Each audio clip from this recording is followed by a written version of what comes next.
এটাই আহ্বান যে আমি ৰিজনাল পাৰ্টি সকলে একগোট হৈ পেলাই চৰকাৰ বনাব লাগে।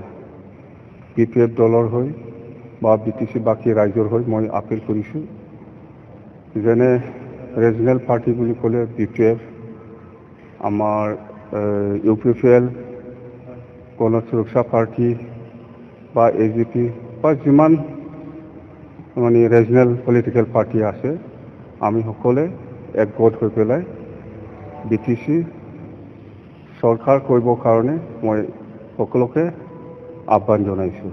যদি ইয়াত কোনোবা নেশ্যনেল পাৰ্টিয়ে যদি ইয়াত শাসন কৰিব লগা হয় তেতিয়াহ'লে বিটিসিৰ অস্তিত্ব নাথাকিব।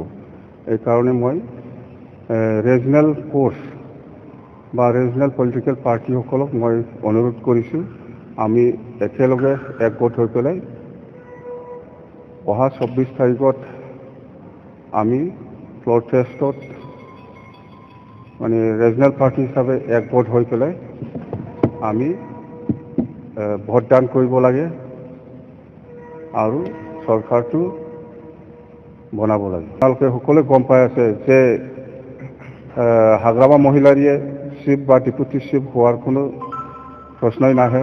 একগোট হৈ থাকক, বিটিসিটো শাসন কৰক।